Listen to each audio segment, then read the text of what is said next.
చదువుకున్నోళ్ళనే కాదు, నేను ఎక్కడ ఎవరి ఇంట్లో ఉండి పాఠశాలకు పోయినో కళాశాలకు పోయినో ఆ కుటుంబంతో ఉన్న అనుబంధాన్ని ఇవాళ కుటుంబం దగ్గరికి వెళ్ళి నేను కలిసి రావడం జరిగింది. ఆనాడు నాతోని చదువుకున్నోళ్ళు, నాతోని క్రీడలలో పాల్గొన్నోళ్ళు, నాతోని విద్యార్థి రాజకీయాలలో పనిచేసిన వాళ్ళందరినీ కూడా ఇవాళ వనపర్తిలో ఆత్మీయ సమ్మేళనాన్ని ఏర్పాటు చేసి వాళ్ళందరినీ కలుసుకోవడం జరిగింది. ఇంకా కొంతమంది మిత్రులు రాలేదు, వాళ్ళందరినీ కూడా తొందరలోనే కలుసుకుంటానని చెప్పి నేను ఈ సందర్భంగా తెలియజేయదలుచుకున్నా.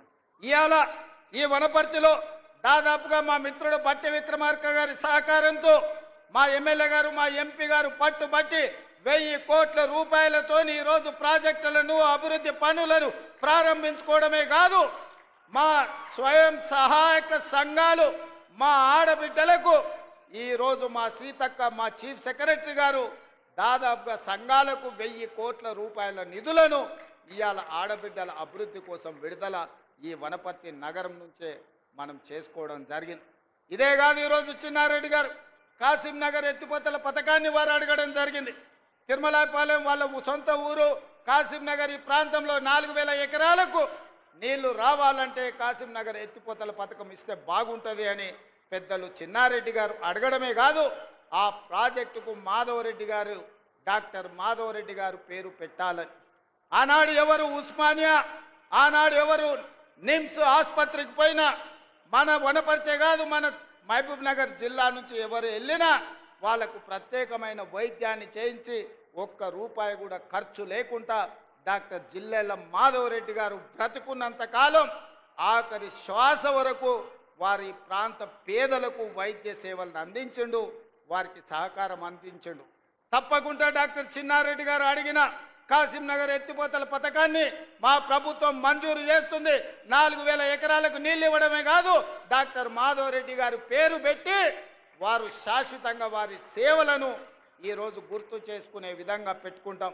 అదే కాదు, మా శాసనసభ్యుడు ఇలా అడిగాడు, జయరాములు గారి పేరు పెట్టాలి, డాక్టర్ బాలకృష్ణయ్య గారి పేరు పెట్టాలి అని. నాకు ఇంత గొప్ప అవకాశం, డాక్టర్ బాలకృష్ణయ్య గారి పేరు, జయరాములు గారి పేరు పెట్టే అవకాశం ఈరోజు ఈ సంస్థలకు వచ్చింది. తప్పకుండా ఆ మాజీ శాసనసభ్యుల పేర్లు పెట్టే బాధ్యత ఈ ప్రాంత ప్రజలకు, ఈ పేదలకు వారు అందించిన సేవలకు మనం ఇయ్యగలిగిన గుర్తింపు ఇదే. అందుకే రాష్ట్ర ప్రభుత్వం వేదిక మీద నుంచి ప్రధాన కార్యదర్శి గారికి నేను ఆదేశాలు ఇస్తున్నా.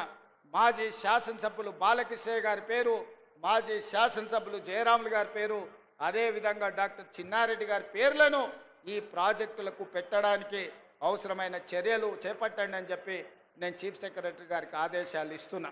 మిత్రులారా, ఇలా ఆలోచన చేయండి. 2014 నుంచి దాదాపుగా 2024 వరకు చంద్రశేఖరరావు గారు 10 సంవత్సరాలు తెలంగాణ రాష్ట్రానికి ముఖ్యమంత్రిగా ఉన్నాడు.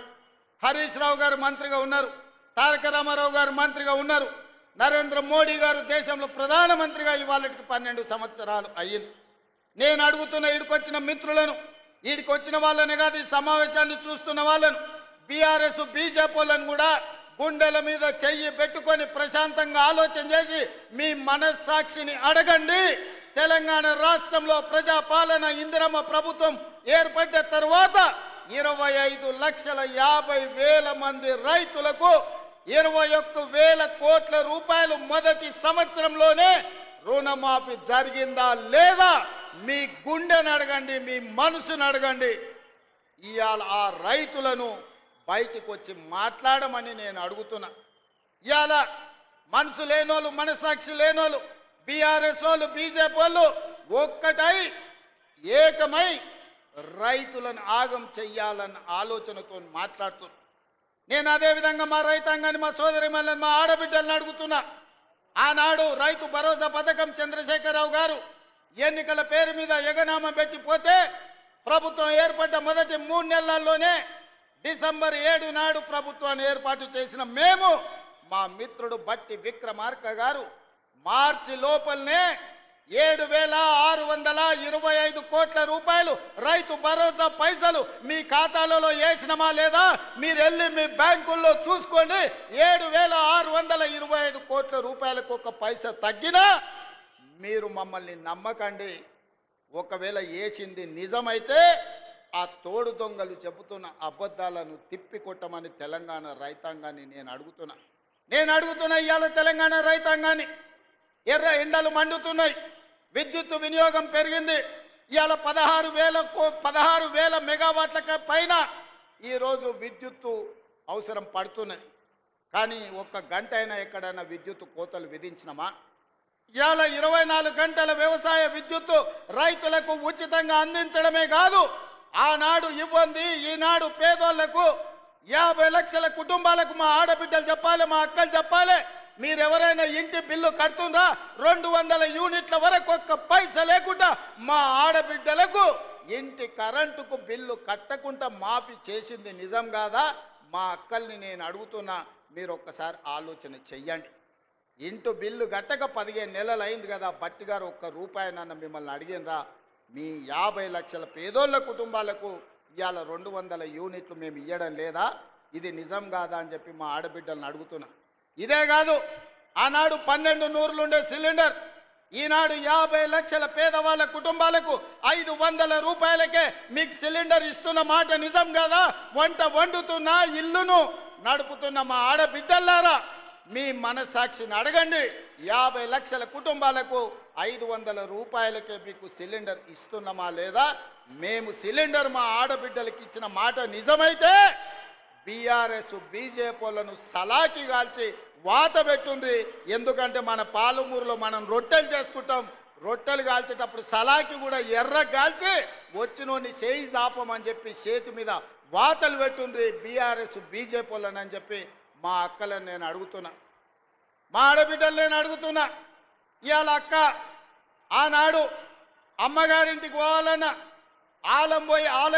ఆలయానికి పోయి అమ్మవారిని దర్శించుకోవాలన్నా ఇంటి ఆయన బస్సు కిరాయిస్తే పోయినట్టు, లేకపోతే లేనట్టు. నేను అడుగుతున్నా మా అక్కల్ని, అమ్మ ఇంటి ఆయన పనిపోతే మీరు బస్సు ఎక్కి అమ్మగారింటికి పోతే ఒక్క పైసాన్ని అడుగుతుర్రా ఎవరైనా? ఇది జాతరైనా, లేకపోతే మన గద్వాల్లో జరుగుతున్న జాతరైనా, లేకపోతే రాజనగరం జాతరైనా, ఏ జాతరకు పోయినా, ఎక్కడికి పోయినా, ఏ గుడికి పోయినా, భద్రాచలం పోయినా మా ఆడబిడ్డలను ఒక్క పైసా అడగకుండా ఆర్టీసీ బస్సుల్లో ఉచితంగా ప్రయాణం జరుగుతుందా లేదా? ఉచిత బస్సు ప్రయాణం చేసిన మా ఆడబిడ్డలు ఇక్కడ ఉంటే మీరందరూ చెయ్యెత్తి ఒక్క పైసా లేకుండా మేము బస్సులో ప్రయాణం చేసినామని మీరు ఆ బీఆర్ఎస్ బీజేపీలకు గుణపాఠం చెప్పండి. 150 కోట్ల మంది ఆడబిడ్డలు ఈ 15 నెలల్లో బస్సులో ఉచితంగా ఒక్క పైసా ఖర్చు పెట్టకుండా ప్రయాణం చేసిన మాట వాస్తవం కాదా? దీనికి మా బట్టి విక్రమార్క గారు 4,500 కోట్ల రూపాయలు ఆర్టీసీకి ఇచ్చిన మాట నిజం కాదా? ఇదే కాదు, మా ఆడబిడ్డల స్వయం సహాయక సంఘాలు ఆనాడు పివి నరసింహారావు గారు మొదలుపెట్టిన సంఘాలు చంద్రశేఖరరావు వచ్చినప్పుడు గ్రహణం పట్టినాయి. సూర్యగ్రహణం చంద్రగ్రహణం బట్టి ఎట్లా కనిపించుకుంటా పోతాయో ఈ చంద్రగ్రహణం బట్టి మా సంఘాలను మా ఆడబిడ్డలను నిర్వీర్యం చేసిన మాట నిజం కాదా? సున్నా వడ్డీ కానీ పావులా వడ్డీ కానీ మీ బ్యాంకు లింకేజ్ కానీ ఆనాడు చంద్రశేఖరరావు ఎప్పుడన్నా ఇచ్చిండా? మరి ఇవాళ నేను మా సీతక్క మా బట్టి గారు 1,000 కోట్ల రూపాయలు సంఘాలకు ఇచ్చి మీ లింకేజీలు ఇచ్చి ఇవాళ మిమ్మల్ని అభివృద్ధి పదం వైపు నడిపిస్తున్న మాట నిజం కాదా? ఇవాళ 1000 కోట్ల రూపాయలు ఈ వనపర్తి సాక్షిగా మా ఆడబిడ్డలకి ఇచ్చిన మాట నిజం కాదా? ఎవరన్నా అబద్ధం చెప్పచ్చు, ఇంటాయన సాయంత్రం వేస్తే మర్చిపోవచ్చు, కానీ మా అక్కలు మర్చిపోతారా? మా ఆడబిడ్డలు మర్చిపోతారా అని నేను అడుగుతున్నా.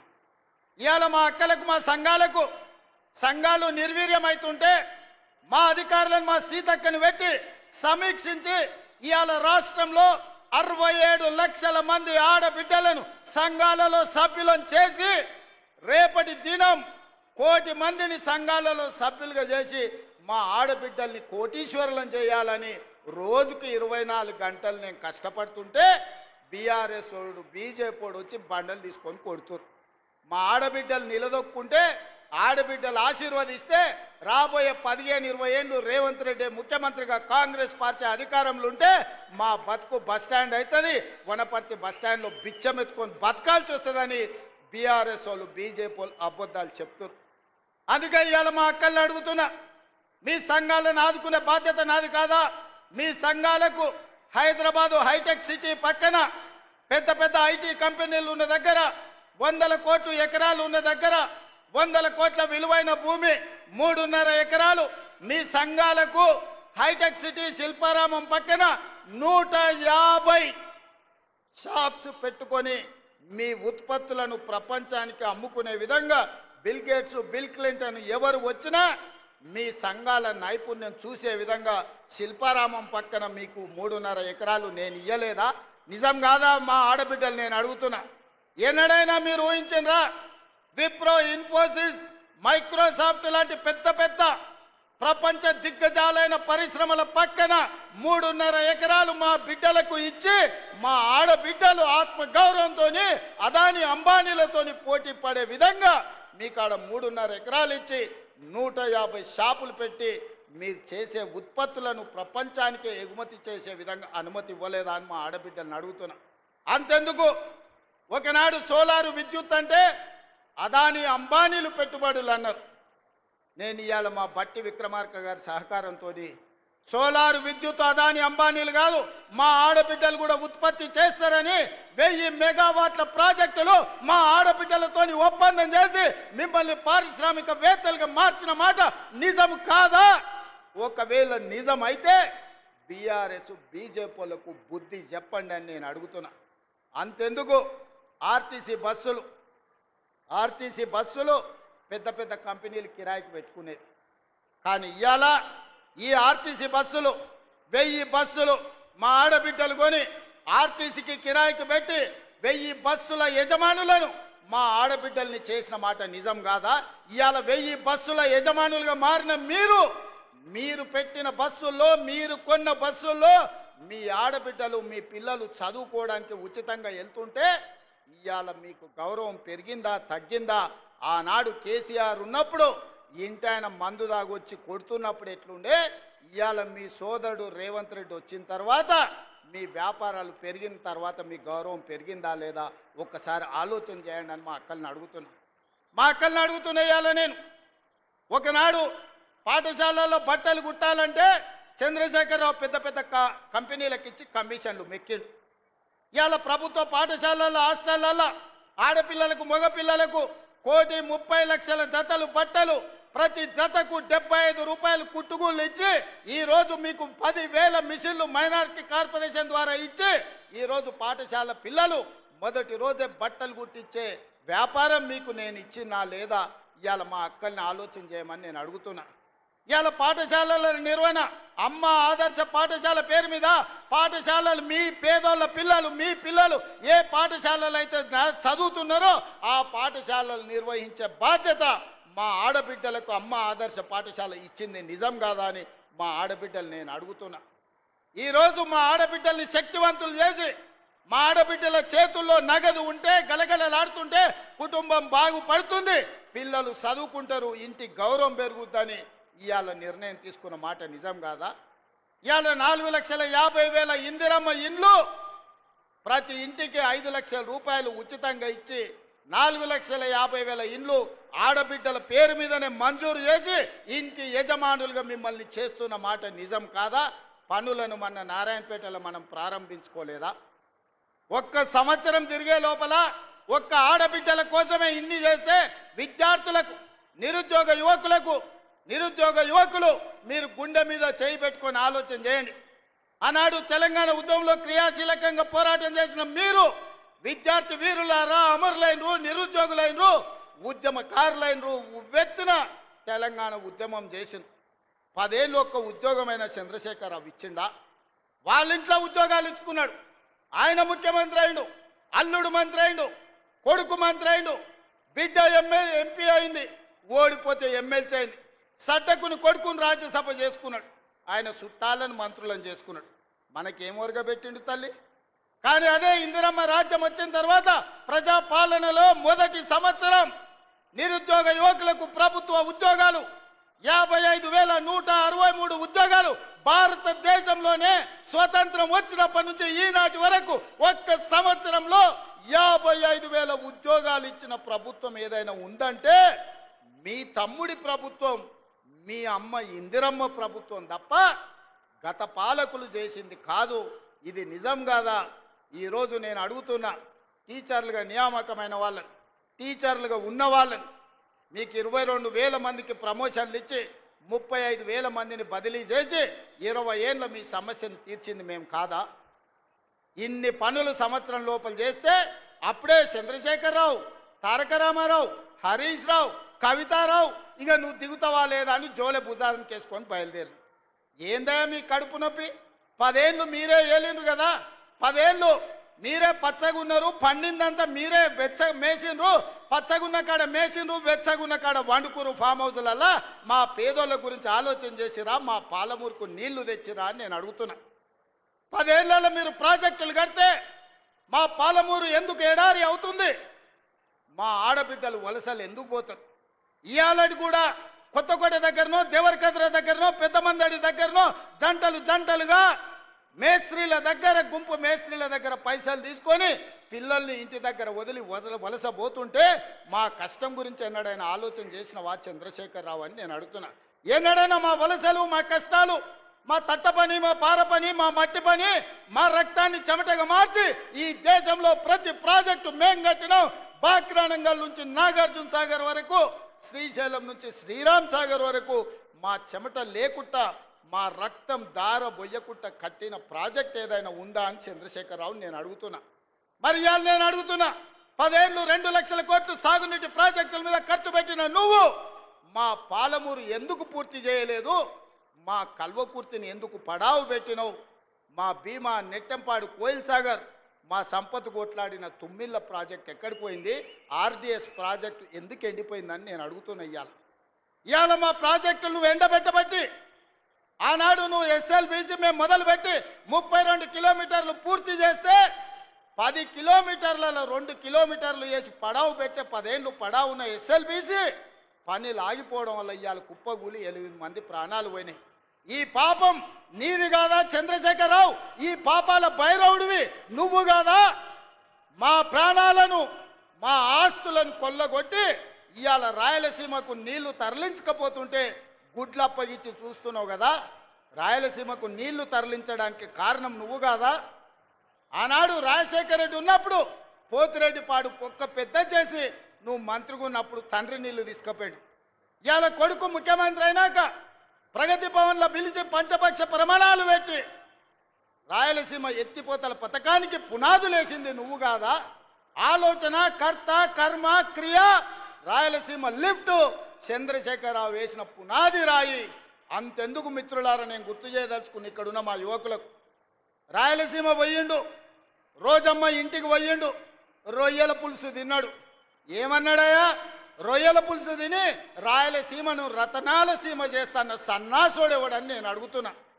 రోజమ్మ పెట్టిన రొయ్యల పులుసు తింటేనే రాయలసీమను రతనాల సీమ చేయాలన్న చంద్రశేఖరరావు మా పాలమూరు, కరీంనగర్ నుంచి వలస వచ్చిన నిన్ను హక్కున పెట్టుకొని గుండెల్లో పెట్టుకొని భుజాల మీద మోసి పార్లమెంటు సభ్యుడిగా ఢిల్లీకి పంపిస్తే ఇవాళ తెలంగాణ రాష్ట్రానికి ముఖ్యమంత్రి అయినావు. మరి మాకెంత చేయాలో నువ్వు? ఇవాళ నిన్ను ఎంపీగా గెలిపించినందుకు నీ చర్మం వచ్చి మా పాలమూరు బిడ్డలకు చెప్పులు కుట్టించినా కూడా అది తక్కువనే అవుతుంది. నువ్వు పాలమూరు ద్రోహివి. కృష్ణానది జలాలు ఈరోజు ఆంధ్రప్రదేశ్, రాయలసీమ కొల్లగొట్టకపోతుందంటే 100% దుర్మార్గుడివి నువ్వు. ఈరోజు 811 టీఎంసీల్లో 512 టీఎంసీలు ఆంధ్రకు తీసుకుపోయినని సంతకం పెట్టిన దుర్మార్గుడివి. ఇవాళ సంతకమే తెలంగాణ రైతాంగానికి యమపాశమై ఈరోజు మా ప్రాణాలను బలిగొనే పరిస్థితి వచ్చింది. అందుకే ఇవాళ ప్రాజెక్టుల మీద, నీళ్ల మీద, పడావు పడ్డ పాలమూరు మీద, ఇక్కడ పుట్టి ఇక్కడ పెరిగి, పుట్టింది అచ్చంపేట్ల, పెరిగింది వనపర్తిలా, గెలిచింది కొడంగల్లా, ఈ పాలమూరు రుణం తీర్చుకోనికనే తెలంగాణ ముఖ్యమంత్రినైనా మా నారాయణపేట కొడంగల్ మక్తల్ ప్రాజెక్టు ప్రారంభిస్తే కేసులేసి అడ్డుకోవాలనే ప్రయత్నం చేస్తున్నావు. ఎస్ఎల్బీసీని పడావు పెడితే పని చేయాలంటే అడ్డం వచ్చి పండుకుంటున్నావు. ఇవాళ మా పాలమూరును పడావు పెట్టిందే నువ్వు చంద్రశేఖరరావు. నిన్ను నమ్మినందుకు మమ్మల్ని నట్టేట ముంచినవు. వెనకటికి పెద్దలు చెప్పినట్టు నమ్మి నానబోస్తే పుచ్చి బుర్రెలేనని ఇవాళ చంద్రశేఖరరావు నమ్ముకున్నందుకు పాలమూరు జిల్లా ఎడారిగా మారింది. అందుకే మిత్రులారా, ఇవాళ మీరు ఒక్కసారి ఆలోచన చేయండి. 10 సంవత్సరాలు చంద్రశేఖరరావు ప్రభుత్వం, బీఆర్ఎస్ ప్రభుత్వమే ఉన్నది కదా. మీరందరు కలిసి మేఘారెడ్డి, నన్ను, మల్లురవిని, బట్టి విక్రమార్క గారిని, మధుసూదన్ రెడ్డిని, రాజేష్ను, శంకర్ను ఆశీర్వదించి 5 ఏళ్ల కోసం అధికారం ఇస్తే ఏడాది కాకముందే మమ్మల్ని దిగిపోమంటారు. ఇది న్యాయమా? ఒక్కసారి ఆలోచన చేయండి. 10 ఏళ్ళు మీరే కదా దోసుకున్నది, 10 ఏళ్ళు పాలించింది మీరే కదా, 10 ఏళ్ళు ఏలుకున్నది మీరే, దోసుకున్నది మీరే, 10 ఏళ్ళు అధికారాన్ని అనుభవించింది మీరే. ఒక పాలమూరు రైతు బిడ్డ నల్లమల్ల ప్రాంతం నుంచి తెలంగాణకు ముఖ్యమంత్రి అయితే చూసి ఓర్వలేరా? మీరు, మీ కొడుకులు, మీ మనవళ్ళు మీరు ఏలనిక్క పుడితే మేమేమో ఇవాళ బిచ్చమెత్తుకోవడానికి పుట్టినమా అని నేను అడుగుతున్నా. మీలాగా మేము చదువుకోలేదా? మీలాగా మాకు తెలివితేటలు లేవా? మీలాగా మేము పరిపాలన చేయలేమా? మా పాలమూరులకు శక్తి లేదా? ఈ దేశమే కాదు, ఈ ప్రపంచాన్ని నడిపించగలిగిన శక్తి నా సోదరులకు, నా సోదరిమణులకు ఉంది. చంద్రశేఖరరావు, నువ్వు అనుకుంటున్నావేమో బిడ్డ పాలమూరోడు అమాయకుడని. మాది అమాయకత్వం కాదు, మాది మంచితనం.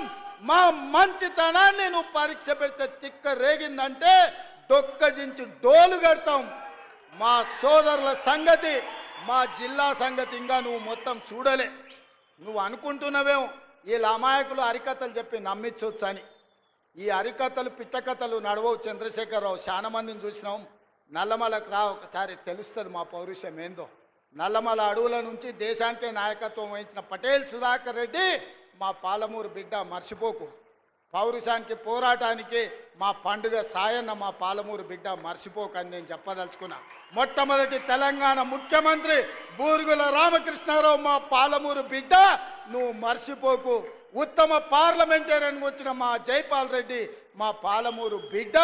మా మహేంద్రనాథ్ నీతికి, నిజాయితీకి మరుపేరైన, ప్రపంచంలోనే నీతిమంతుడని చెప్తే గుర్తుపట్టే నాయకుడు మహేంద్రనాథ్ది పాలమూరు అన్న సంగతి మర్చిపోకు. ఆనాడు అంతెందుకు తెలంగాణ కోసం మొట్టమొదట గలం విప్పింది, గజ్జ గట్టించింది. ఇదే ప్రాంగణంలో సమావేశం పెట్టింది డాక్టర్ జిల్లెళ్ళ చిన్నారెడ్డి. 2000 సంవత్సరంలో తెలంగాణ రాష్ట్రాన్ని, మళ్ళీ తెలంగాణ ఉద్యమానికి ఊపిరి లూదింది డాక్టర్ జిల్లె